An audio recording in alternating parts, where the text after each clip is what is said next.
തല എത്തിയോ? ജലജ എല്ലാം എടുത്തോളൂ കേട്ടോ. അയ്യോ എന്റെ കോളാമ്പി.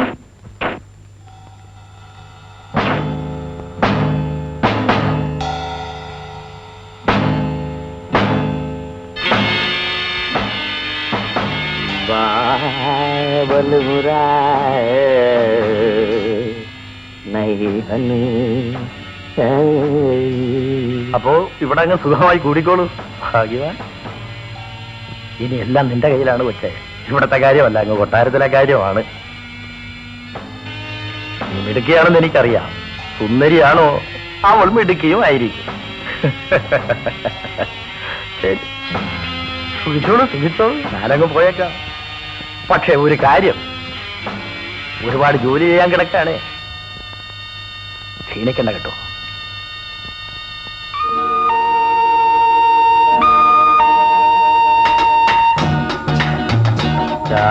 രാജകുമാരി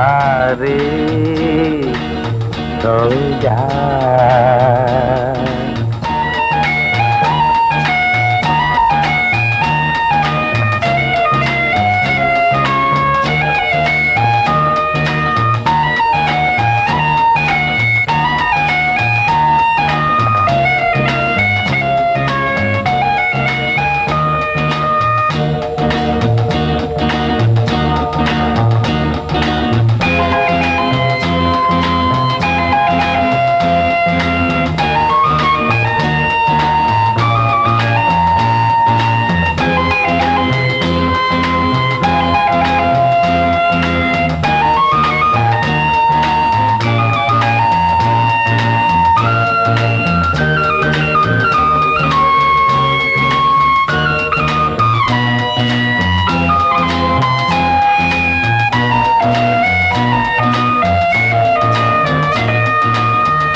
എല്ലാം ഞാൻ സമ്മതിക്കാം.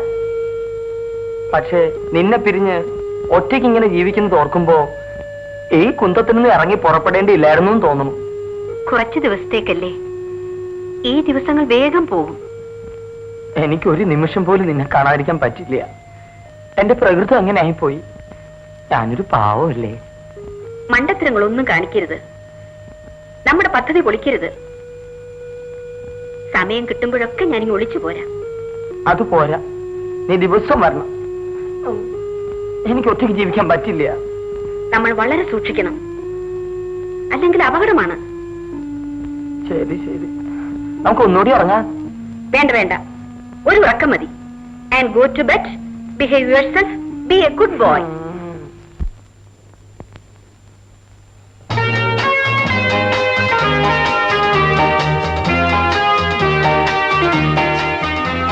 Good morning, sir. Good morning. Please sit down. Thank you, sir. What can I do for you? പരസ്യം കണ്ടുവന്നതാണ്. എന്റെ പേര് ജലജ. പരസ്യം ശരിക്ക് വായിച്ചില്ലെന്ന് തോന്നുന്നു. പ്രായമായ സ്ത്രീയാണ് ആവശ്യം. നിങ്ങൾക്ക് അത്ര പ്രായമുണ്ടെന്ന് തോന്നുന്നില്ല. പ്രായത്തിനും ഡ്യൂട്ടിക്കും എന്താ ബന്ധം?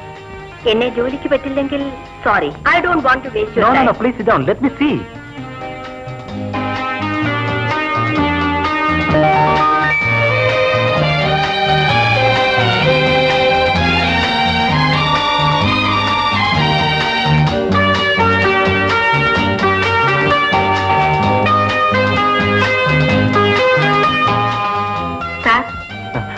എന്താ ആലോചിക്കുന്നത്? ഒന്നുമില്ല. അല്ല, നിങ്ങൾ പറഞ്ഞത് ശരിയാണ്. ഡ്യൂട്ടിക്കും പ്രായത്തിനും എന്ത് ബന്ധം? ഇക്കാര്യത്തിൽ തീരുമാനം എടുക്കേണ്ടത് 60 വയസ്സ് പ്രായമുള്ള ഒരു സ്ത്രീയാണ്. കേദാർ മഹാറാണിക്കാണ് നഴ്സിന് വേണ്ടത്. ഞാൻ മഹാറാണിയുടെ വ്യക്തിപരമായ കാര്യങ്ങളും സാമ്പത്തിക കാര്യങ്ങളും നോക്കുന്ന ഒരു മാനേജറാണ്. എന്റെ സീനിയർ മിസ്റ്റർ പ്രഭാകരനാണ് മഹാറാണിയുടെ നിയമോപദേശകൻ. നേരത്തെ ജോലി ചെയ്യുന്നത് പ്രായമായൊരു സ്ത്രീയായിരുന്നു. ആ സ്ത്രീ മരിച്ചു. അതിനു പകരം നിയമിക്കാനാണ്. ചെറുപ്പക്കാരിയായ നിങ്ങളെ അവർക്ക് എത്രത്തോളം ഇഷ്ടപ്പെടുമെന്ന് എനിക്ക് പറയാൻ വയ്യ.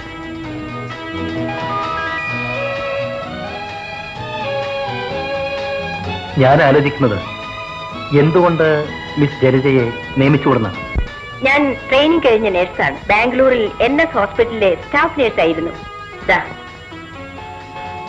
സർട്ടിഫിക്കറ്റ്.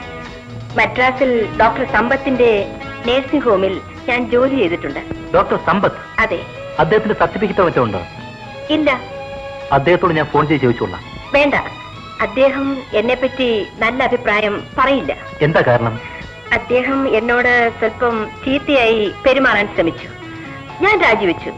അദ്ദേഹം അത്ര മോശമാണോ? ഒരു വയസ്സൻ, കറുത്ത ഒരു ഭൂതം. മനസ്സിലായി മനസ്സിലായി. മിസ് ജഡ്ജയെ പോലെ മനോഹരിയായ ഒരു സ്ത്രീക്ക്. Thank you. പക്ഷേ I didn't like that fellow.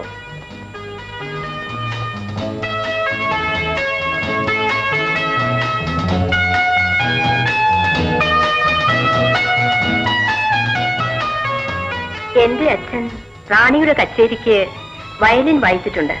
ഓ, അദ്ദേഹത്തിന്റെ പേര്? കൊട്ടാരം രാമനാഥൻ. അദ്ദേഹം ഇപ്പോഴില്ലേ? മരിച്ചു. 3 വർഷമായി. ഞാൻ പാടും, വയലിൻ വായിക്കും. പക്ഷേ അതുകൊണ്ട് മാത്രം ഒരു സ്ത്രീക്ക് ജീവിക്കാൻ പ്രയാസമായതുകൊണ്ടാണ് നഴ്സായി ട്രെയിനിങ് കഴിച്ച് ജോലിക്ക് പോയത്. എനിക്ക് വയ്യാതായി സാർ. ഇനി സ്വല്പം വിശ്രമമുള്ള ഒരു ജോലി വേണം. അതുകൊണ്ടാണ് പരസ്യം കണ്ടപ്പോൾ വന്നത്. ഈ ജോലിക്ക് ഞാൻ പറ്റില്ലേ സാർ? പറ്റുമെന്നാണ് തോന്നുന്നത്. പക്ഷേ വയസ്സ് പറയുമ്പോ മഹാറാണിയുടെ പ്രതികരണം എന്തായിരിക്കുമെന്നാണ് ആലോചിക്കുന്നത്.